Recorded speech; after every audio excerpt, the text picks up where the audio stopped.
Глава 166. Начало испытания. Старшая сестра Цайд воистину щедра, она действительно дочь маркиза Божественного Ветра.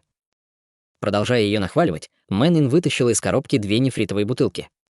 Таблетки, для изготовления которых использовались эликсиры 2-го уровня, были очень ценными, и их было нельзя купить, даже если у тебя были деньги. У нас со старшей сестрой есть шанс прорваться на 2-й уровень пробужденной души. Мэн Цину посмотрела на Чутеня со странным выражением лица.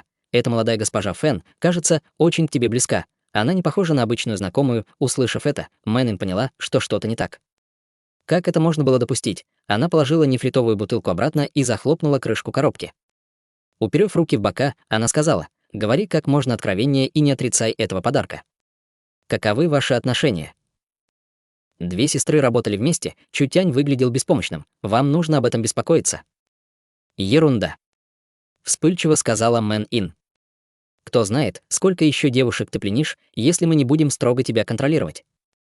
Думайте, все так глупы, как вы. Чутянь честно рассказал им обо всем. Мэн-Ин наконец все поняла. Неудивительно, что маркиз Божественного Ветра спас нас, когда город Южного Неба окружила семья Е. Старшая Фэн Цайды производит хорошее впечатление. Она дочь маркиза Божественного Ветра, у нее уважаемый статус, и тебе запрещено иметь на нее виды или запугивать ее, ты понял? Хорошо, я не буду иметь на нее виды. Подмигнув сестре, Мэн-Ин триумфально улыбнулась. Когда эта паршивая девчонка стала маленьким тигром, она действительно переходит все границы. Что за шутка? Как такой выдающийся человек, как я, может иметь виды на других? Обычно другие имеют виды на меня, хорошо?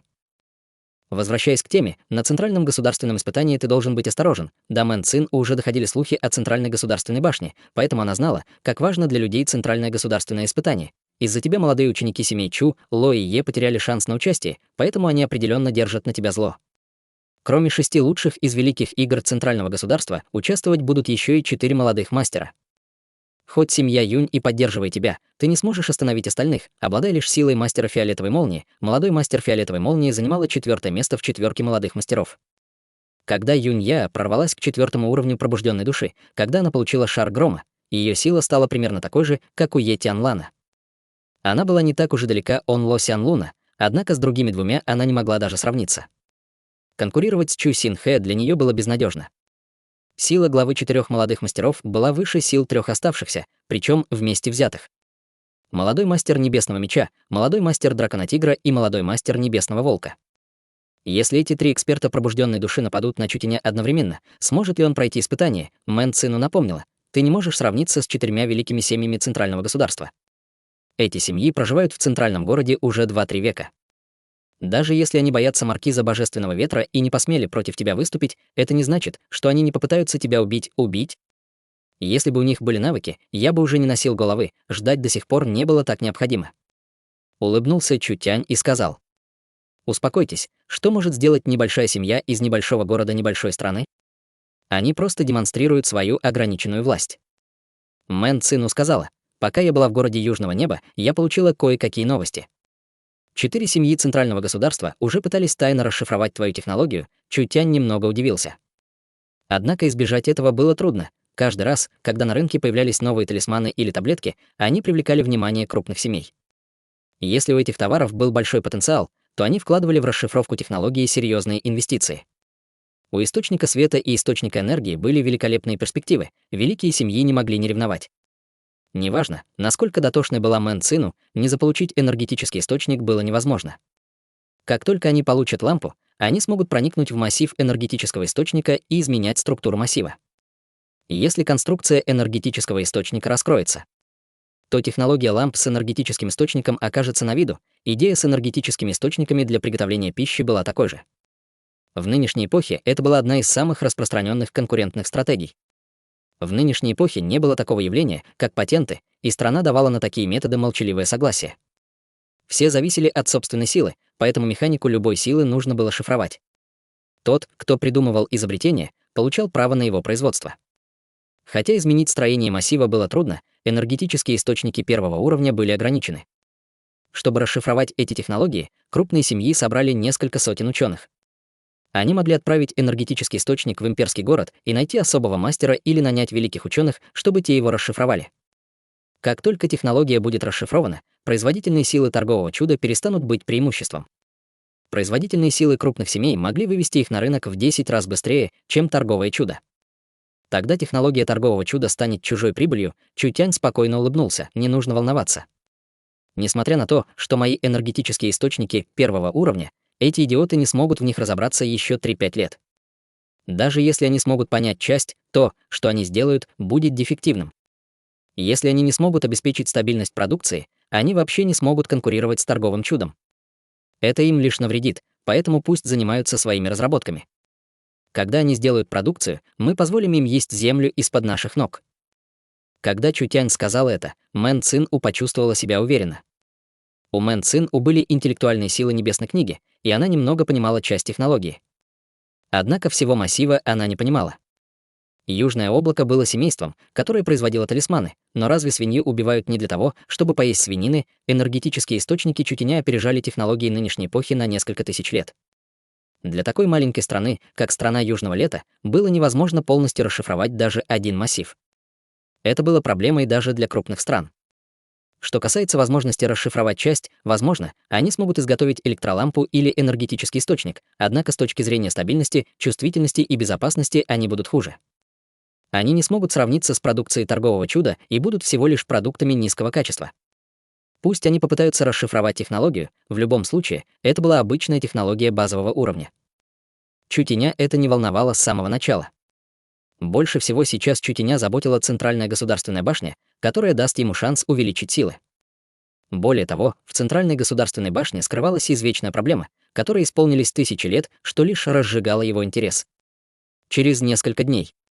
Подошло время Центрального государственного испытания, центральные государственные башни были событием, которым центральный город интересовался сильнее всего. Такая возможность выпадала раз в 5 лет. Иногда были люди, которые находили древнее оружие или сокровища. Бывали времена, когда люди находили культивационное наследие или бесчисленные редкие таблетки. Бывали даже такие времена, когда находили материалы для таблеток священного класса. Как крупные семьи могли не волноваться? Запретная зона открывается. Просим участников испытания войти. Раздался мощный крик. Великий генерал центрального города Сюну Цзи привел свои войска, которые полностью окружили руины. 4 великие семьи пришли с великолепными почетными стражами и теперь медленно прогуливались по запретным руинам центрального государства. Их могущественные экипажи излучали мощную и величественную ауру. Центральная государственная башня — фундамент, на котором строился центральный город.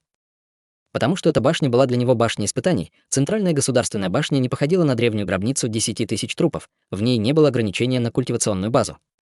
Участвовать в испытании мог людей-человек младше 30 лет.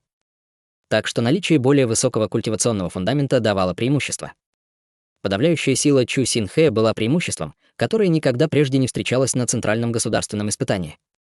Сражение обещало быть очень напряженным. Центральная государственная башня достигала в высоту 30 метров и возвышалась над древними руинами города. Белая, как снег, как нефрит, покрытая слоем потускневшей славы. Она источала таинственную древнюю ауру. Она выглядела новой даже через 10 тысяч лет, с ней ничего не происходило. Казалось, что с ней не может ничего сделать даже сильнейшая держава мира. Когда Чутянь впервые прибыл в город, он ощутил, что столицу окутывает особая древняя аура. Кажется, ее источником была башня. Ожидая начала испытания, 4 великих семьи окружили Центральную государственную башню. Чу Шаньхэ, Еуда, Ло Лянчен, на лице каждого был зловещий взгляд, потому что последние несколько дней выдались для них скверными. 3 семьи отправили группу убийц, чтобы те убили Чутяня, однако в результате ни один из посланных не вернулся живым, их не мог защитить этот старик Юнь. Заметив возле Чутяня безмолвную черную фигуру, 3 великие семьи наконец поняли, что это Чэнь Бин Юй. Это та женщина, можно было сразу догадаться, что именно она расправилась с убийцами, которых они отправили. Чэнь Бин Юй всегда была безразличной, словно лед. Почему она так защищает Чутяня? Черт возьми, раз на стороне Чутяня была эта женщина, убить его было невозможно. Даже если бы ход сделал глава одной из семей, результат остался бы таким же. Достичь цели можно было, лишь связавшись с предками, которые ушли в затворничество или отправились в странствие. Однако легко ли было это сделать, их взгляды были полны ненависти. Они пронзали Чутяня, словно стрелы. У Юнь Тяньхэ было тяжело на душе. Он тихо сказал Чутяню: «Ты не можешь умереть в испытании, поэтому если тебя поймают, просто откажись от участия. Иначе они тебя унизят». Мэн Цин-У тоже была здесь. Когда она услышала слова Юнь Тяньхэ, в ее сердце родилось беспокойство. Хотя на испытании человек не мог умереть, однако он мог получить тяжелое ранение или стать калекой. Чутяню было очень опасно участвовать в испытании. Чутянь был расслаблен, словно ему было все равно. Увидев Еуда и его сына, он намеренно подошел к ним, чтобы тепло их поприветствовать. «Эй, разве это не молодой мастер бродячего пса? В прошлый раз я случайно отрубил тебе руку, и я очень виноват, но я даже не думал, что ты выздоровеешь так быстро. Теперь я чувствую себя намного лучше. Но должен дать тебе совет, в будущем не будь таким озорником, иначе потеряешь больше, чем 2 руки, молодой мастер бродячего пса». Взгляды у всех стали странными. Пылающее лицо Е Тянлана стало совершенно красным.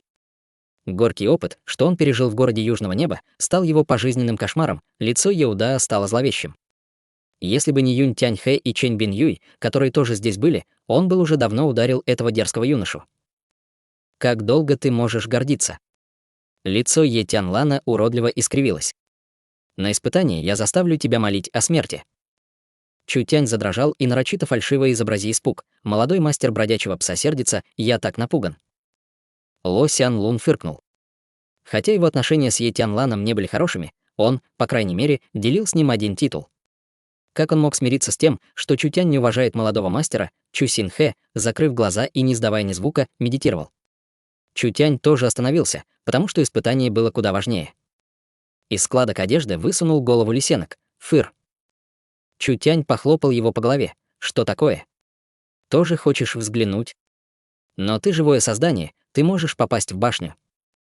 Лисенок вытянул лапки, показывая, что все в порядке. «Что ж, хорошо». Закатил глаза. «Не путай меня и не тащи обратно». «Все в порядке, можешь быть уверен», лисенок уверенно спрятался в одежде.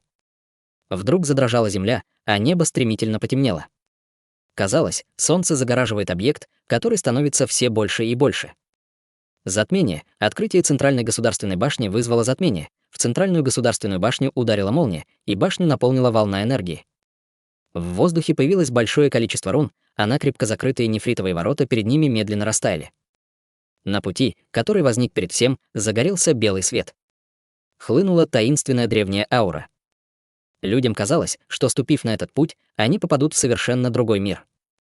Пускай участники заходят в башню. Чутянь, Наньгун Юнь, Фэн Цайды, Юнь Сяо, Линь Му и Фан Хань внимательно осмотрелись. Лисенок выпустил пепельно-серую энергию, которая медленно окутала его, и спрятался в одежде Чутяня, медленно шагавшего по пути. Испытание официально началось.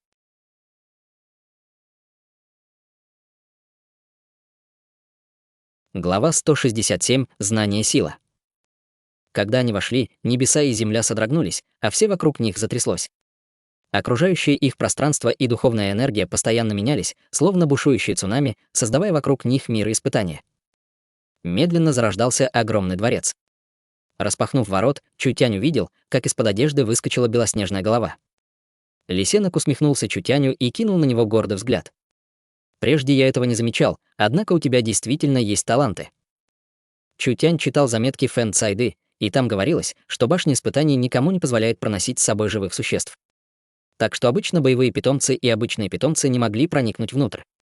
Этот лисенок пошел против ограничений башни и вошел вместе с Чутянем. Лисенок снова спрятался в его одежде. Больше не обращая на него внимания, Чутянь осмотрелся. Это место походило на дворец, однако на самом деле это был не дворец, а перекресток. Вокруг располагались дороги, каждая из которых вела в длинный коридор. Хотя это был перекресток, он был слишком большим, видимо, он находился внутри огромного дворца. Одна колонна достигала 200 метров в высоту. Чтобы окружить ее, нужно было 60-70 человек. Каждая плитка пола занимала 30-40 квадратных метров. Огромная древняя медная лампа, висящая над ними, была размером с дом, и если подводить итог, то все здесь было в десятки раз больше, чем во внешнем мире. В этом месте люди ничем не отличались от муравьев. Внезапно на Чутяня обрушились 3 кровожадные волны. Чтобы понять, что это были молодой мастер Небесного Меча, молодой мастер Дракона-Тигра и молодой мастер Небесного Волка, не нужно было даже думать. Их ненависть к Чутяню была очень глубокой, и как они могли смириться с его участием в испытании? Во время испытания нельзя было умереть, однако можно было ранить Чутяня и лишить его шанса получить хотя бы что-нибудь. Разве Чутянь мог не понимать, о чему думают эти дети? Чутянь не был достойным противником ни для Чу Синхэ, ни для других двух. Если дело дойдет до открытого столкновения, у Чутяня не будет ни одного шанса. Это было скверно. Один удар Чу Син Хэ отправит его домой, и тогда ему придется покинуть испытание, однако пространство испытания еще не сформировалось. Никто из 10 человек не мог двигаться, поэтому Чу Тянь мог осмотреться. Каждый из 10 человек был заперт в большой клетке, чьи прутья были толщиной с человеческую руку. Их поверхность была покрыта рунами, принадлежащими древней расе, о которой Чу Тянь ничего не знал, однако он понимал, что эти руны создавали защитную решетку. Когда сила достигнет определенной точки, барьер на клетке активируется. Иными словами, вырваться из нее было трудно. На двери висел замок, и замок это был особенным. Он напоминал куб, каждая грань которого была огромной, а ребра куба были неравномерными.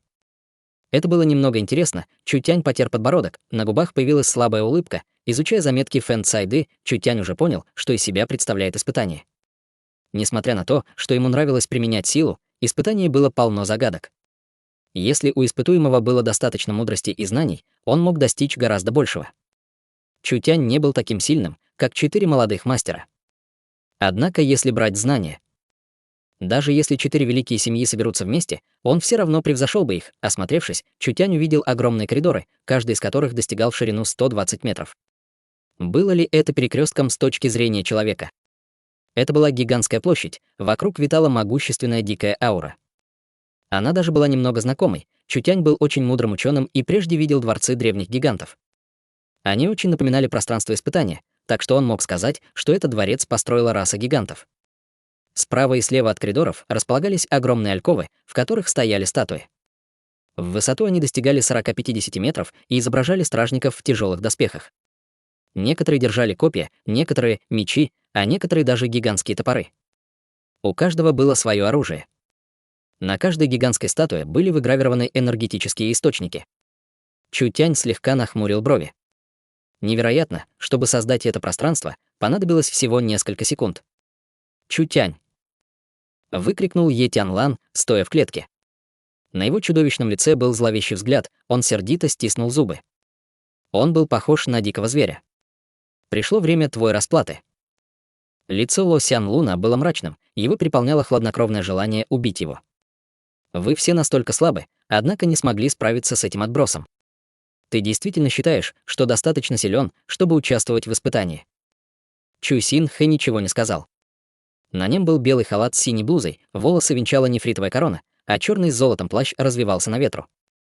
За его спиной был золотой драгоценный меч, этот драгоценный меч начал вибрировать. Словно скрывающийся под водой дракон, готовый в любой момент вынырнуть. Хотя он ничего не сказал, угрожающая аура Чу Син Хэ была намного сильнее, чем у двух идиотов, кричащих рядом. Как только выпадет шанс, Чу Син Хэ сделает ход, не дав этим двум ни секунды. Юнь Я была одета в синий-фиолетовый боевой плащ. Сила молнии, исходящая из шара грома, стала медленно окружать ее тело, а ее волосы обвили темно-синие молнии. Она холодно произнесла: «Испытание — не место для личной неприязни. ПФ. Это вне твоего контроля», — хладнокровно сказал Ло Сян Лун, видимо, немного испугавшись ее шара грома. «Юнь Я, ты ошиблась, встав на неправильную сторону. Поэтому ты должна за это заплатить». «Да пошел ты!» — закричала Наньгун Юнь, вспыхнув яростью. «Разве ты не знаешь, что зависишь от своего культивационного фундамента? Когда старушка достигнет такого же уровня, она побьет тебя, словно собаку». Это было притворство. Наньгун Юнь прекрасно понимала, что она и Чу Тянь уступали по силе даже Юнь Я, самому слабому молодому мастеру. Разрыв между культивационными фундаментами был слишком велик, не говоря уже о том, что 4 молодых мастера были потрясающе талантливы. Сложно было преодолеть этот разрыв. Фэн Цайды, одетая в длинную мантию, держала в рук меч божественного ветра. Нахмурив брови, она сказала: «Вам действительно так нужно это сделать? Разве вы не боитесь навлечь на себя проблемы? Нет обиды, которую нельзя было бы решить, так почему вы так хотите пойти против Чутеня? Молодая госпожа Фэн, я не пойду против тебя, потому что ты дочь маркиза Божественного Ветра». Чудовищные глаза Е Тянлана жестоко сверкнули. «Но если ты попытаешься вмешаться, воспользовавшись репутацией маркиза Божественного Ветра, ты сильно пожалеешь». Вражда Е Тянлана и Чутеня была очень глубокой. Пространство испытаний не позволяло людям умирать, и это было для него очень ценной возможностью. Сможет ли Маркзи Божественного Ветра принять против них меры? На лицах Юнься, Линьму и Фанханя показалась беспомощность. «Я говорил, что не хочу идти, но меня заставил дедушка», — с беспомощным видом сказал Юнься. На этот раз я не только не смогу заполучить сокровища Центральной государственной башни, но и окажусь избитым до полусмерти. Как бы я хотел покинуть это место. Наньгун Юнь крикнула: «У тебя есть хоть какие-то амбиции?» В этот миг все пространство задрожало, и перед ними вдруг появилось несколько лучей света. Они коснулись их тел, и на шее у каждого появилось ожерелье. На каждом ожерелье висел белый нефритовый жетон, испускающий яркий свет. Жетон испытания активирован. Жетон испытания будет записывать счет каждого участника. Чем дольше продержится участник, тем выше будет его счет. Каждое выполненное задание, с которым участник справится во время испытания, даст ему шанс заработать баллы испытания. Да начнется испытание. В их разумах прозвучал совершенно холодный голос, лишённый даже следа эмоций. Кажется, это было просто оглашение правил. Лисенок взволнованно высунул голову и обхватил лапками свою шею, с гордостью посмотрев на Чутеня. На шее Лисенка был миниатюрный нефритовый жетон, у него вообще не возникло проблем с пространством испытания. Разве он не мог быть участником? Ведь он и был участником, все в порядке, не принесет ли дополнительный участник еще больше призов? Как только началось испытание, их окружила вибрация. Каждый отчетливо видел, что неподвижные статуи дрожат. На каменной поверхности появились толстые трещины, из них, словно пламя вулкана, вырывалась пугающая аура. Плохо дело, каменные гиганты проснулись, все запаниковали, даже Чу Синхэ нахмурился. Гиганты испускали пугающую ауру, которая была близка к пику прославленной души, близкую к царству истинной души, даже Чу Синхэ с трудом мог одолеть такое ужасающее существо. Не говоря уже о том, что таких существ было много. Как только гиганты придут в себя, каждый из 10 человек столкнется с катастрофой. Самым страшным было то, что каждый оказался в ловушке, и если они не смогут покинуть клетки, то попадут в лапы гигантов. Меч. Громко взревел Чу Синхэ. Его драгоценный меч вылетел из ножен и с ревом дракона обрушился на прутья клетки. Клетка яростно задрожала, однако вокруг нее появились большие руны и создали сильный барьер. Это на корне убило самоуверенность Чу Синхэ, Е Тянлан и Ло Сянлун тоже пытались выбраться. В результате все клетки окружило барьером. Юнься, Линьму и Фан Хань были ошеломлены. Эти пугающие личности не могли вырваться из клеток, так какие шансы были у них? С их низкой силой они могли лишь молча ждать, пока гиганты не превратят их в фарш. Наньгун Юнь подавленно сказала: «Босс, разве это не ужасная ситуация? Что нам делать? Что тебя беспокоит? У тебя все еще есть я». Презрительно посмотрел на нее Чутянь. «Ты их старшая, так почему ты так легко потеряла смелость?» Сплюнув, Наньгун Юнь сказала: «Если бы это был просто шаг вперед, я бы не испугалась. Проблема в том, что нас могут раздавить. Смотри на меня». Чутянь осторожно подошел к дверце клетки и прикоснулся к кубическому замку. Его руки двигались с невероятной скоростью, неравномерный куб двигался в пальцах Чутяня со скоростью, которую нельзя было уловить глазом. Примерно через 3 минуты куб издал странный звук, и на 6 его гранях появились энергетические массивы. Засияв, куб рассыпался в прах. Нефритовый жетон Чутяня сверкнул, и в его голове раздалось 2 голоса. Вы успешно сбежали из клетки. Вы получили 5 баллов. Сейчас у вас есть 5 баллов. Вы разгадали тайну куба. Вы получили 20 баллов. Сейчас у вас есть 20 баллов. Чутянь осторожно толкнул дверь, и клетка открылась. Непринужденно выйдя, он увидел, как молодые мастера семей Чу, Ло и Е атакуют свои клетки, и рассмеялся. Бросив на них насмешливый взгляд, он сказал: «Какие ужасные глупцы! Разве вы не хотели убить меня? Давайте, давайте быстрее, ну же!» 3 молодых мастера разгневались. Как этот сопляк это сделал, этот куб был непростым. На каждой грани было по 16 сегментов, и на каждом из них была руна. Нужно было собрать на каждой стороне не сегменты одного цвета, а сегменты с одинаковыми рунами. Однако это были древние руны, и обычным людям трудно было их распознать. Не говоря уже о том, чтобы собрать все одинаковые руны на одной грани. Этот сложный куб не был загадкой, которую мог решить человек. Так как же он справился? Наньгун Юнь взволнованно закричала: «Босс! Так привлекательно! Помоги мне открыть клетку!» «Не спеши, я сейчас приду». Чутянь подошел к Наньгун Юнь и потянулся к кубу. Его руки двигались невероятно быстро, и спустя несколько сотен движений он справился с ним меньше, чем за 3 минут. Куб со звоном превратился в прах. В разуме Чутяня снова прозвучал хладнокровный голос: «Вы разгадали тайну куба. Вы получили 20 баллов. Сейчас у вас 45 баллов. Вы разгадали тайну куба. Вы получили 20 баллов. Сейчас у вас 65 баллов. Разгадав 7 кубов, в общей сложности Чутянь получил 140 очков. Юнь Ся, Фэн Цайды, Наньгун Юнь и остальные получили за бегство из клетки по 5 очков. У Чутяня было 145 очков. Просматривая заметки, Чутянь заметил, что к концу испытания некоторые участники зарабатывали по 100-200 очков. Чутянь сделал это в самом начале. Это был великолепный подвиг, который трудно было представить. Вероятно, создатель испытания не представлял, что может случиться подобное. Разгадка куба была заданием очень высокой сложности, и чтобы разгадать этот секрет, нужно было крайне много времени. Быстро решить эту проблему мог лишь ученый высшего класса. Разгадка куба не была извечной проблемой. На протяжении многих лет люди разгадывали эту тайну. Вот почему награда за нее достигала 20 баллов. Создатель испытания не мог и подумать, что найдется человек, способный разгадать не только собственный куб, но и помочь остальным. Получив баллы, Чутянь был чудовищно талантливым. Разгадка 7 кубов была для него таким же простым действием, как выпить стакан воды. Чутянь посмотрел на нефритовый жетон и увидел, что там изображены древние цифры, показывающие 145.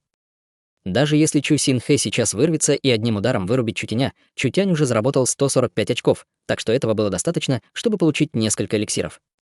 Вернуться с пустыми руками ему было уже невозможно, добиться этого ему позволили знания.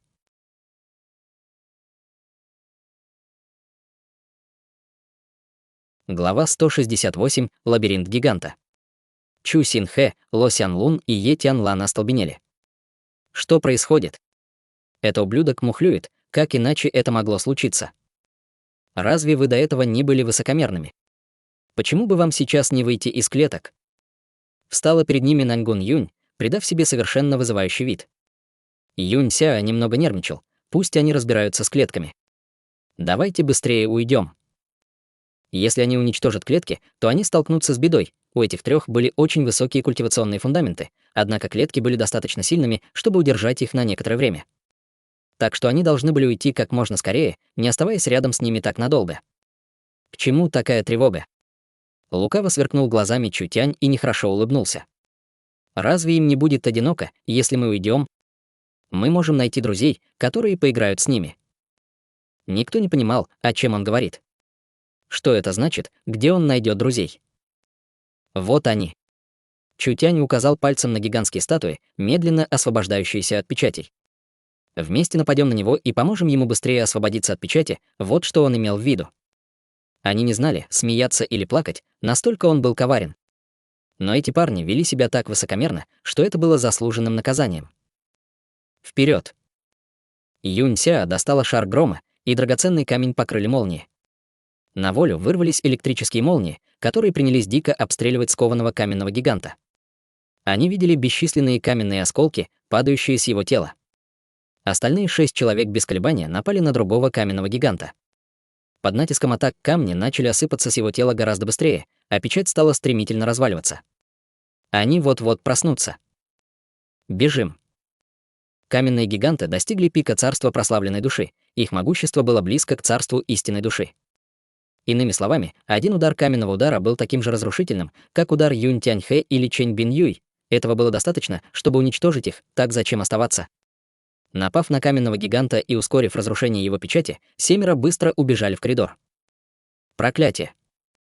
Сердито взревел Ло Сян Лун, переполненный желанием убивать. Е Тян Лан так рассердился, что сплюнул кровью.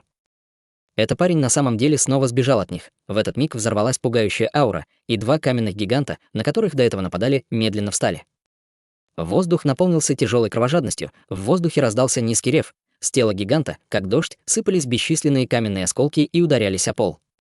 Это напоминало оползень. Плохи дела. Пробудились 2 гиганта, ростом оба были больше 50 метров, а люди не превышали размеры их больших пальцев. Между людьми и муравьями не было никакой разницы. Когда печать, сдерживающая тело 2 гигантов, исчезла, на них обнаружилась несравнимо толстая броня, испускающая металлическое свечение.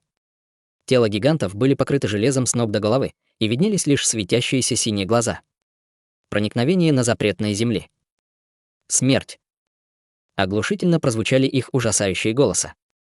От этого голоса даже у Ло Сян Луна и Е Тян Лана Ци смешалась с кровью. Мощь этих гигантов была слишком пугающей. Продолжая кричать, гигант вышли из стены, схватив двуручные топоры. Топор взмыл высоко в небо, вокруг его лезвий завихрился ураган, который врезался в 3 клетки. Ло Сянлун и Е Тянлан резко побледнели. Если топор упадет, то их вместе с клетками разобьет в щепки. В конце концов, это была атака, близкая к царству истинной души. Как 4 талантливых молодых мастера смогут блокировать эту атаку в этот ответственный момент? Меч превращается в дракона. «Сломай!» Громко взревел Чу Син Хэ. Драгоценный меч в его руке превратился в дикого золотого дракона. С высокой скоростью кружа вокруг клетки, он проделал в решетке отверстие. «Давай!» Чу Син Хэ обеими руками направил свое искусство меча. Драгоценный меч развернулся в воздухе. Он разделился на 2 меча, затем на 4, на 8, и, наконец, в небе заблестели 16 мечей. Мечи, парящие в небе, словно сотрясали небо и землю. На лице Е Тянлана и Ло Цзиньши показались шокированные выражения. Это и есть имперское искусство меча. Драгоценный меч превратился в золотые полосы света, быстро окружившие гигантов. Когда гиганты подняли топоры, чтобы защититься, несравненная мощь уже нанесла удар. Удар. Сложил руки Чу Син Хэ. Золотой меч расцвел лепестками света, и лезвия стали чрезвычайно острыми. 2 меча резанули по лодыжкам гигантов, разрубив их сухожилия. Несколько мечей свелись в луч золотого света, который врезался в грудь гиганта. Ужасающий взрыв. Меч Чу Син Хэ пронзил гиганта насквозь. Эти гиганты обладали невероятной защитой и более высоким культивационным фундаментом, чем у Чу Син Хэ, однако он даже в этой ситуации одержал верх. Это ясно показывало, насколько он силен, тело гиганта накренилось. Словно он вот-вот должен был упасть. Гигантский топор упал рядом с 3 клетками. Клетки ударила ожесточенная ударная волна, которая ослабила окружающий их барьер.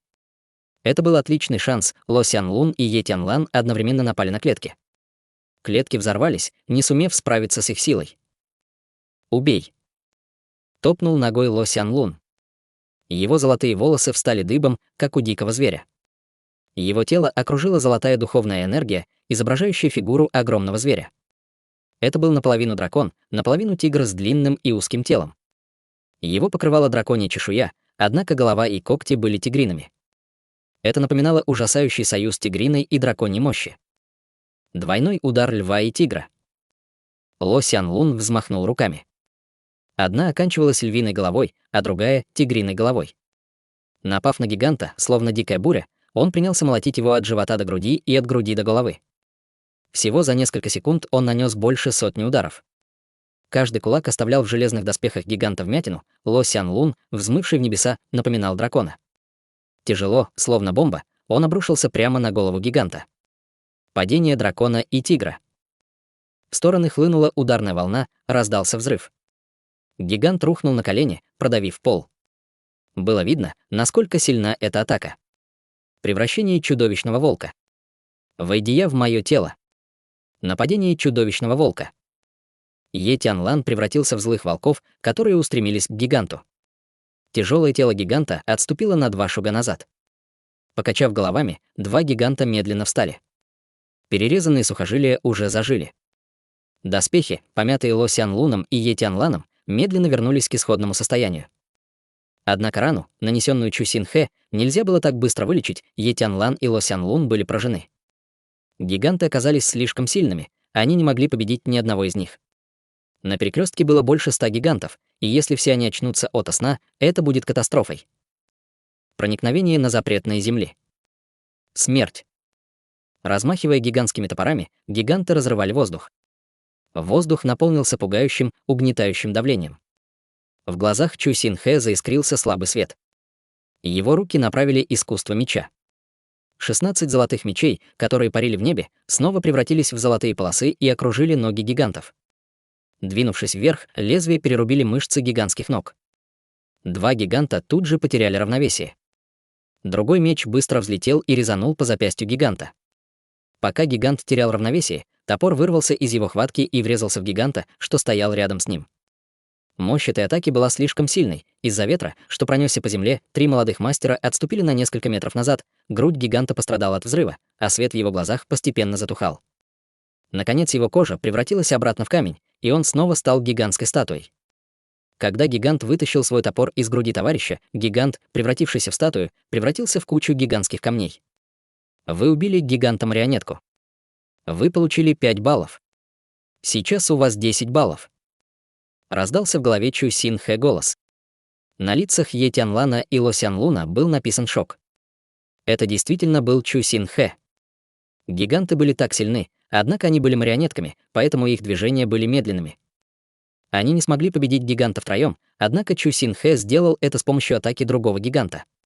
Использовать силу гиганта, чтобы уничтожить другого гиганта, конечно, это звучало легко, однако на самом деле это было очень сложно. Судя по всему, Чу Син Хэ применил не тайное искусство духовного меча семьи Чу, а древнюю унаследованную технику — имперское искусство меча. Чем было имперское искусство меча? Это был меч с обширной силой, он убивал врага, который находился на расстоянии 1000 ли, это было древнее и могущественное искусство меча.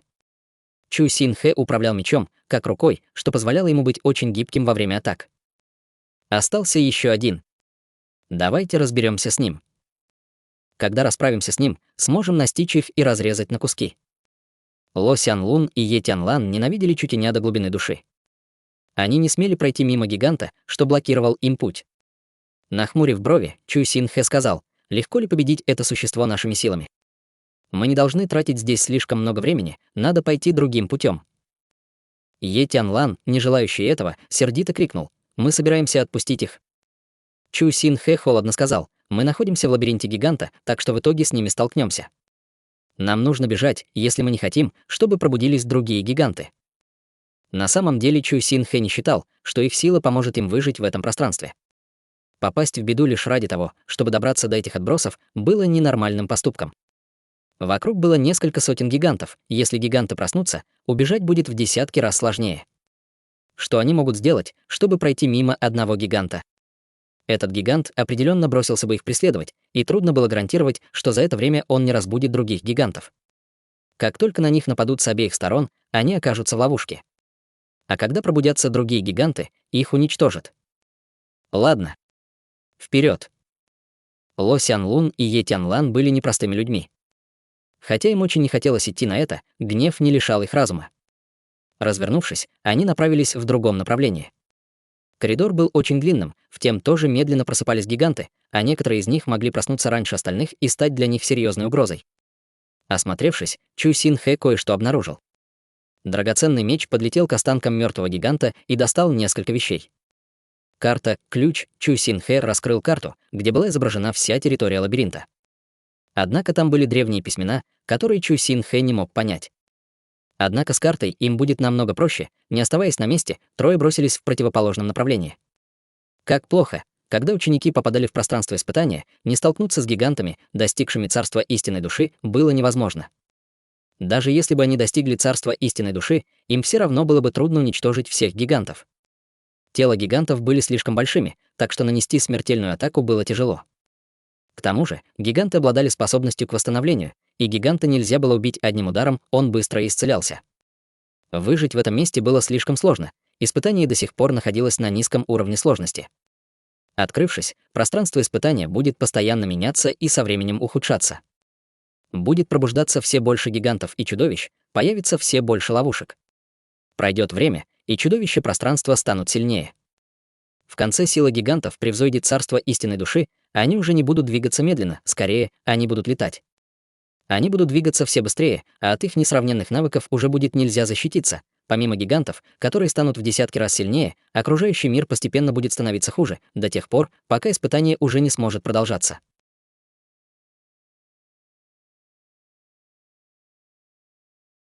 Глава 169. Опасное пространство испытания. Чу Тянь и другие шестеро бежали так быстро, как только было возможно. «Перекресток такой длинный, мы не способны пересечь его за такой короткий период времени», выкрикнул на бегу Юнь Сяо. «Эти парни не рискнут нас преследовать, верно?» «Нет». Чу Тянь был очень уверен в ответе. «Они обязательно побегут в другом направлении. Хватит расслабляться, бегите быстрее, иначе у нас будут серьезные неприятности». Семеро активировали духовную энергию до предела, духовная энергия покрывала их тело. Они бежали изо всех сил, однако все равно были слишком медленными, шаги заставили землю дрожать. Перед ними медленно предстал гигант в толстой броне. Его тело покрывали доспехи из черного янтаря, а в руках он держал гигантский молот, а на шлеме была Т-образная прорезь, из которой исходил белосиний свет. Наньгун Юнь удивленно крикнула: «Как в этом мире может существовать такое огромное существо?» Фэн Цайды, Юнь Сяо и остальные были поражены. Существо было слишком шокирующим, оно превосходило человеческое воображение. Кто еще мог увидеть человека размером с дракона? С этими гигантами не могли сравниться даже самые тяжелые корабли центрального города. Они были достаточно большими, чтобы походить на несколько домов, расположенные бок о бок. Один палец гиганта был размером с бедро человека, а гигант, стоя перед ними, полностью блокировал им вид на местность, одна лишь холодная броня весила несколько сотен тонн. Расплавив их и приковав в оружие, можно было вооружить целую армию. «Как мы будем с ним бороться?» — закричал Юнь Ся. «Один его вздох может отправить нас в полет, а сев на нас, он нас просто-напросто раздавит». Это не было преувеличением. Гигант был невероятно тяжелым, и его давление равнялось давлению горы. Остановить его не мог даже культиватор 4-го уровня пробужденной души. Тело гиганта было невероятно мощным. Им загораживали путь огромные руки, которые вытянулись вперед, когда начали просыпаться остальные гиганты. Вскоре гиганты окружат весь близлежащий район. Линь Му, Фан Хань и Фэн Цайде впервые участвовали в испытании. В этот миг их лица побледнели. Это и было центральное государственное испытание, сложность оказалась слишком высокой. С начала испытания не прошло и получаса, а они уже находились в такой сложной ситуации и не надеялись выжить. Неизвестно, на какие ухищрения шли прежние участники, чтобы выживать здесь больше 100 часов. Юнь Яо участвовала уже второй раз, и хотя было очень сложно, на ее лице сохранялось спокойное выражение «хватит унывать». Испытание не может лишить нас шанса на выживание. Хотя гиганты очень сильны, они все равно двигаются слишком медленно. Пока мы не ввязались в бой, мы легко можем убежать от них действительно. Чутянь быстро решил куб-головоломку, и они покинули клетки как можно быстрее. Однако они столкнулись с гигантом. Испытание не могло загнать человека в тупик в самом начале. Была лишь одна вероятность. Этот гигант был испытанием для тех, кто пытался убежать. Неважно, как быстро они бежали, они все равно сталкивались с гигантом. Они могли сбежать, лишь избежав удара гигантского молота. Проникновение на запретную землю. Смерть. Заливали их волны звука. Стены вокруг дрожали, пыль, лежащая на полу, поднялась в воздух и полностью лишила их видимости. Они лишь видели, как к ним идет тяжелый гигант в броне и с гигантским молотом, топающий ногами по земле. Вокруг молота начала скапливаться заметная жестокая сила, все ощутили, как екнуло сердце, и ци смешалась с кровью. Это давление было очень властным, однако они силой заставили себя расслабиться. Кажется, они оказались недостаточно быстрыми. Они двигались слишком медленно, поэтому не смогли своевременно отреагировать. Шар грома окутали молнии, и он превратился в гигантскую молнию, которая атаковала голову гиганта. В стороны брызнули большие искры, и шлем гиганта погнулся. Наньгун Юнь переполняла радость, голова взорвалась. Он мертв. Юнь Я достигла 4-го уровня пробужденной души. Никто другой здесь не мог равняться с этой разрушительной силой. Духовный источник в виде молнии сам по себе был очень сильным, а усиливающий эффект шара грома делал ее атаку гораздо сильнее, чем у Ло Сян Луна, и в 3 раза сильнее, чем у Етян Лана. Атака поразила гиганта, он отшатнулся на несколько шагов, однако не упал. Зрачки чуть и не сузились. Что-то не так. Будьте осторожны.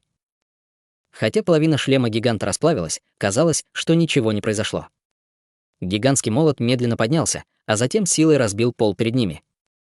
В стороны рванулась пугающая ударная волна, пол раскололся на куски. В звездных оболочках Чутиня и Наньгун Юнь появились широкие трещины, и они раскололись на части. Фэн Цайды, Юнь Ся, Линь Му и Фан Хань сплюнули кровью. Несмотря на то, что Юнь Я была сильной, во время атаки она потратила всю духовную энергию, поэтому мощь гиганта застала ее врасплох и ранила ее. Этот парень оказался слишком сильным, хотя молот промахнулся, а одной лишь ударной волны могло хватить, чтобы убить их. Юнь Ся с трудом поднялся на ноги. Казалось, что все кости в его теле были сломаны, он не мог не думать, что бы произошло, если бы старшая сестра не оттолкнула гиганта на несколько шагов. Каким был бы результат? Одной ударной волны оказалось достаточно, чтобы половина из них оказалась на волоске от смерти. Безмолвный и холодный гигант, закованный в броню, снова медленно поднял молот. Пара бесстрастных глаз смотрела на крошечных людей, которые походили на насекомых. Шлем, пораженный шаром грома, тоже медленно начал восстанавливаться. Кажется, боль его ничуть не заботила, медленно начала скапливаться коварная энергия. Быстрее, бежим. Могли ли они не бежать? У этого парня была такая толстая кожа, что с ним не смогла справиться даже Юнья, и что могли сделать остальные, 7 стремительно пробежали мимо ног гиганта. К счастью, двигался гигант медленно и копил энергию тоже медленно. Когда гигант медленно развернулся, 7 уже были в 60 метрах от него. Молот снова рухнул, и небеса задрожали, их настигала несравнимо сильная ударная волна. Чёрт! Как человек может здесь выжить? Это испытание выходит за рамки. Ударная волна быстро догнала их, и дикая сила толкнула их в спину. Их словно подхватило яростным ветром, который подбросил их высоко в небо, а потом уронил на землю. 7 упали на дорогу. Их отбросило довольно далеко, значит, ударная волна была весьма сильной, гигант в доспехах безмолвно и медленно поднял молот еще раз. Он напоминал хладнокровную машину для убийств, лишённую жалости и эмоций. Если он не убил одним ударом, он наносил второй удар. Если он не убивал 2 ударами, он наносил 3-й удар. Казалось, что он будет нападать без остановки, пока враг не умрет. Он преследует нас. Быстро, бежим. 7 стремительно убегали от молота, который пытался их сокрушить. Каждый раз, когда молот обрушивался вниз, вперед устремлялась страшная буря. 7 падали, однако поднимались и продолжали бежать. Плохи дела. Он догоняет. Мои кости сломаны, я больше не могу бежать. Чутянь поднял Юньсяо, который бежал со сломанной ногой, однако делать это и дальше было неправильно. Несколько человек уже получили тяжелые ранения, и сопротивляться атакам гиганта было невозможно, появилось духовное сияние. Фан Хань, заморозь землю. Фан Хань призвал духовный источник. Везде, куда могла ступить нога, земля покрылась гладким толстым льдом.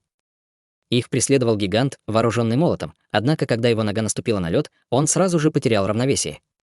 Он упал на землю, и раздался громкий взрыв, словно рухнула огромная гора. Это отличный шанс. Быстро, быстро, бежим. Воспользоваться низким интеллектом гиганта Чутянь рассматривал лишь этот способ. Его разрушительная сила уже достигла царства истинной души, и если бы его молот обрушился на них, они бы немедленно погибли. Несмотря на то, что Чутянь знал многое, он не мог бороться с гигантом иначе. Фан Хань побежал, снова создав у себя за спиной лед. Сделав 2 шага, гигант снова упал. Когда он упал несколько раз, 7 уже исчезли. Черт возьми, мы спасены. Юньсяо, опираясь на колонну, сплюнул полный рот крови. Затем он закашлялся. Так больно. Кажется, моё легкое разорвало на части. Лицо Фэн Цайды тоже было бледным, она тихо кашляла, прикрывая рот. Между ее пальцев стекала кровь, она определенно была тяжело ранена. Линьму и Фан Хань было не намного лучше, чем Юньсяо, у них почти не было сил, чтобы бежать дальше. Юнь-Яо сердито нахмурилась. В этом году испытание сложнее, чем раньше. Высоким культивационным фундаментом обладала лишь Юнь-Яо, а Наньгун Юнь и Чутянь, у которых была сильная защита, не получили тяжелых ранений. Им повезло, что гигант оказался глупым, медлительным и предсказуемым, иначе не ускользнул бы ни один. Мое состояние. Боюсь, я больше не могу идти. Фэн Цайды с болезненным видом держалась за грудь. Я не хочу, чтобы вы тащили меня, даже не думайте об этом. Чутянь нахмурил брови. Это плохо. Проблема заключалась в том, некоторые получили серьезные ранения, и если их снова начнут преследовать, они не смогут бежать дальше. Самым страшным было то, что испытание только началось, и если они снова наткнутся на гигантов, то они будут быстрее и умнее, они будут применять боевые искусства или культивационные техники. Как они могли направляться дальше с несколькими тяжело ранеными людьми, Чутянь достал из-за лацкана халата нефритовую бутылку. Это была бутылка жизни, которую он добыл в древней гробнице, в которую он смог собрать живую воду, способную исцелить их раны. Однако раненых было слишком много, и одной бутылки будет недостаточно. Юнься горько посмотрел ему в глаза. «Я выхожу из игры. Это не то место, куда может зайти человек. Старшая сестра, старшая, босс, вам не нужно беспокоиться обо мне. Идите сами». Юнь-Я рассмеялась. Она не могла его винить. На этот раз испытание превысило все представления. Вдруг Линьму сказал: «У меня есть способ вылечить вас. Встаньте все рядом со мной». Фан Хань подошел к Линьму. Юнь-Сяо и Фэн Цайды на несколько секунд ошеломленно замерли, однако тоже подошли. Линьму призвал духовный источник, и у него за спиной выросла огромная ива, которая испустила зеленый цвет, упавший на их раны. Произошло нечто невероятное. 4 ощутили, как быстро заживают их раны. Духовный источник Линьму был полон жизненной силы, однако он медленно увядал. Когда раны исцелились, ива засохла полностью. Юнь-Сяо удивленным тоном произнесла: «Брат, а ты хорош. Твой духовный источник может даже лечить людей. Скорее, это не исцеление, а поглощение ран. Линь Му потратил слишком много духовной энергии, его лицо покрылось потом. Когда ива потеряла все листья, он горько улыбнулся и сказал: «Мой духовный источник временно запечатан, и снова применить его я смогу через 2-4 часа. Каждый из вас должен стараться за это время не получать раны, не получать раны 2-4 часа. Сделать это было очень трудно. Из-за ворота халата Чутиня выскочила пушистая головка и, издав предупреждающий звук, указала лапкой влево. Там что-то есть. Прямо на них бежала черная масса. Судя по всему, их было то ли 50, то ли 80. Это были не невероятно высокие гиганты, однако в высоту они достигали 3 метров и были в 3 раза крупнее обычных людей. В их руках виднелись молоты, длинные мечи и даже луки, которые они на бегу заряжали. Это циклопы. Этих монстров было так много, что они собрались в небольшую армию. Они неслись вперед невероятно быстро, как волк, охотящийся за добычей.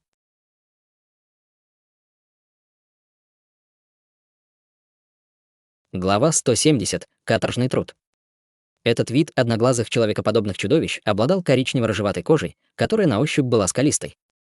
Их мышцы были громоздкими и казались невероятно сильными, а на нижней части тела, словно доспех, были надеты фартуки. На огромных ногах было по 3 пальца, а большинство чудовищ были вооружены. К началу эпохи, в которую жил Чутянь, этот вид был уничтожен уже 10 тысяч лет как. Циклопы были известны как обитатели пещер, у которых был звериный интеллект, несколько приближенный к человеческому. Он был низким, однако особые возможности у них все же были. Из-за жестокой натуры они были очень агрессивны, Чутянь крикнул: «Будьте осторожны с их глазами». Но было слишком поздно, потому что из глаз циклопов уже вырвался яркий свет. Наньгун Юнь и Юнь Я были готовы отступить, однако когда свет упал на них, они ощутили, как их умы наполняет чья-то духовная энергия, как она застывает в их телах, которые становятся окаменелыми. Это плохо. Я не могу двигаться. Это был один из врожденных навыков циклопов, а они могли испускать парализующие лучи.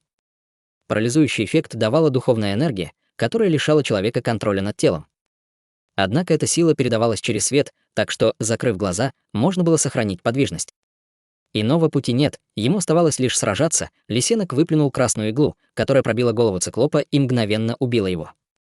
Адский меч окутало сине-белое пламя, которое тут же превратилось в пылающий меч, который ударил по циклопам. Он сразу же снес одному голову. Циклопов было много, однако их сила была вполне приемлемой. Они достигли примерно 3-го уровня пробужденной души, у них не было культивационных методов. В сражении они могли применять только врожденные навыки, поэтому были не очень сильными. Стрела, вонзившись в плечо Чутиня, лишила его маскировки. Глаза циклопов были особенными. Они не только обладали особой атакой, но и могли видеть сквозь иллюзии. Нынешний культивационный фундамент Чутиня не давал ему обмануть взгляды циклопов. Как хорошо, что у него было бессмертное тело. Иначе Чутиня бы тяжело ранили. К Чутяню устремились 2 циклопа, и он быстро поднял меч, чтобы остановить их. Когда молот обрушился на землю, все вокруг треснуло, а в земле образовалась дыра. Как хорошо, что это был обычный солдат. Иначе его убили бы всего за 2 удара. Проваливай. В небо взмыл меч демонического бога, яростная аура заставила циклопов отступить на 2 шага. Сияние меча становилось все интенсивнее, и на землю упали 2 головы циклопов. Наньгун Юнь и Юнь Я чувствовали, как их тело медленно восстанавливаются. «Давайте вместе». Активировав бессмертное тело, Наньгун Юнь с закрытыми глазами двинулась вперед. Швырнув пылающий огненный шар, она сбила 4 циклопов. Схватив циклопов обеими руками, она отбросила их на несколько метров, пробив в земле огромную дыру. Обеспечивая прикрытие, Юнь Я и Фэн Цайды атаковали сзади. Юн Ся, Линь Му и Фан Хань оказались слишком слабы, поэтому они не смели набрасываться на свирепых циклопов, а лишь защищали Юнь Я и Фэн Цайды, помогая им отбивать стрелы циклопов. Когда циклопы мчались вперед, они отбивали его татку. 7 человек сражались с циклопами, которых было в десятки больше. Хотя это было очень изнуряюще, им удавалось держать позицию. В этот миг в проходе перед ними снова раздались крики циклопов. К сражению собирались присоединиться несколько циклопов, которые мчались вперед, как голодные волки. Сбив циклопа с ног, Наньгун Юнь наклонилась и ухватила циклопа за голову. Промчался ураган, и по спине Наньгун Юнь ударил молот. Звездная броня раскололась на части, а Наньгун Юнь отлетела на несколько метров. Несколько циклопов хотели вырваться вперед, однако их отбросили назад множество ци-меча и молний. Воспользовавшись моментом, Наньгун Юнь восстановила большую часть звездной брони. Вскочив, Она свернула циклопу шею. Мы не можем убить их всех. Их слишком много. Когда появилось подкрепление циклопов, ее взгляд стал беспомощным. Эти свирепые циклопы оказались слишком сильными, и им уже трудно было справляться с ними по прежнему сценарию. Как они могли справиться с ними теперь, когда появилась новая группа, однако бежать им было некуда. Циклопы окружили их со всех сторон, и отступить они определенно не могли. А сзади их ожидали гиганты, каждый из которых был свирепым, как сотни циклопов. Лисенок встал на задние лапки и подпрыгнул. Превратившись в туман, он вдруг исчез. Почти в то же мгновение Лисенок оказался перед новоприбывшей группой циклопов, и его 4 лапки ударили по лицу циклопа, что стоял впереди. Когда он ударил его по лицу, циклоп громко взревел и грузно рухнул на землю. Лисенок снова превратился в туман, а затем появился перед лицом второго циклопа и ткнул когтем ему в глаз. Разъяренный циклоп попытался ударить его ладонью. Его голова была в крови, на землю свалился еще один циклоп. Используя эту странную технику перемещения, Лисенок издевался над циклопами один за другим. Преследуя Лисенку, циклопы, полные ярости, размахивали оружием. Лисенок заставлял большую группу циклопов плясать под его дудку и бегать то туда, то сюда. Лисенок бросил на Чутяня взгляд, намекая, чтобы тот торопился. Чутянь рассмеялся. «Хорошая работа, малый. Помоги мне на минуту их отвлечь». Другие не ожидали, что в самый ответственный момент отвлечь циклопов сможет Лисенок, дав им драгоценный шанс перевести дух. Им повезло, что интеллект циклопов оказался низким. Если бы они были чуть умнее, то не обратили бы внимания на этого малютку. Чутянь и Наньгун Юнь ворвались в ряды циклопов. Фэн Цайды и Юнь Яо атаковали с тыла, а Юнь Сяо и остальные помогали им. Один за другим циклопы падали на землю, а давящая энергия постепенно исчезала. Объединив силы, они разобрались с остальными циклопами. Лисенок плясал вокруг циклопов, покрытых кровоточащими ранами. Они не знали, плакать или смеяться, потому что эти раны циклопы нанесли друг другу сами. «Давайте». Через некоторое время все лежали на земле. Вы успешно уничтожили команду каторжников-гиганта. Вы получаете 3 балла. Сейчас у вас 148 баллов. Вы успешно уничтожили команду каторжников-гиганта. Вы получаете 2 балла. Сейчас у вас 150 баллов. Светящиеся цифры на ожерельях испытания, что висели у каждого на шее, начали меняться в большую сторону. 2 группы циклопов были полностью уничтожены. Чутянь набрал 5 баллов, Наньгун Юнь получила 4 балла, Юнь Яо и Фэн Цайды заработали по 3 балла, а Юнь Сяо и остальным досталось 20 баллов. Какая скупость! Одна лишь загадка куба стоила 20 баллов. Конечно же, создателю испытания решить головоломку куба было гораздо сложнее, чем победить одного из бронированных гигантов. Они сделали все, чтобы заработать баллы, однако число баллов зависело от сложности задания, и Юнь Сяо удивленным тоном произнесла: «Смотрите. Тело циклопов исчезают». Тело циклопов, становясь все прозрачнее, медленно исчезали. Это отнюдь не было странным. Пространство испытания не могло быть реальным. Это была смесь реальности и иллюзии, значит, циклопы и гиганты были иллюзиями, создаваемыми массивом пространства испытаний. Кажется, здесь кое-что осталось. Подойдя туда, где прежде лежали исчезнувшие тела, Юнь Сяо поднял бронзовый ключ. Здесь еще что-то. Наньгун Юнь подошла к месту, откуда пришла вторая группа циклопов, и подняла еще один бронзовый ключ. Юнь Яо ничуть не удивилась и объяснила: это военные трофеи. В пространстве испытаний есть определенный шанс после сражения получить военный трофей. Это могут быть эликсиры, оружие или предметы, которыми можно пользоваться в пространстве испытания, для чего подходит этот ключ. В пространстве испытаний иногда появляются сундуки с сокровищами, а этот ключ открывает подходящий ему сундук. Наньгун Юнь с любопытным выражением лица сжимала ключ. Все интереснее и интереснее. Она никогда не думала, что у человека, создавшего пространство испытания, будет склонность к подобным забавам. Мы не должны здесь задерживаться, давайте быстро уйдем отсюда, дороги было 2. Одна вела туда, откуда пришли циклопы, вторая — в неизвестное место. Посоветовавшись, они решили, что лучше пойти туда, откуда пришли циклопы. Циклопы были жестокими, однако это не значило, что с ними нельзя справиться. В пространстве испытания циклопам полагался каторжный труд, так что чудовищами низшего класса в пространстве испытания были именно циклопы. Безопасных зон здесь не было, а неизведанных путей было слишком много, так что им лучше было попасть в место обитания чудовищ низшего класса. Когда они прошли длинный коридор до конца, перед ним оказался большой дворец. Дворец оказался размером с площадь центрального города, а его пол был покрыт камнями и деревом. Сотни циклопов носили материалы к центру дворца, где они, кажется, строили какую-то высокую башню. Башня была уже наполовину построена. Осмотревшись, Чутянь вдруг обнаружил приятный сюрприз — это звездные камни. В верхнюю часть башни вставлено несколько больших звездных камней. Наньгун Юнь заметила на вершине башни драгоценные камни, светящиеся словно звезды. Энергия звездного света была очень знакомой, потому что прежде она извлекала ее из лунной травы. Вот только энергия звездного света, извлеченная из лунной травы, были очень слабой. В звездном камне содержится столько энергии звездного света, сколько и в сотни тысяч порций лунной травы. Вдруг вспыхнули глаза Чутяня. Этих камней было бы достаточно, чтобы мы прорвались из царства малого успеха стеклянного тела в царство алмазного тела. Наньгун Юнь задрожала всем телом. Если так и было, то эти камни были для них бесценным сокровищем. Даже если на испытание они ничего не получат, одни лишь эти звездные камни будут значить, что путешествие не прошло даром.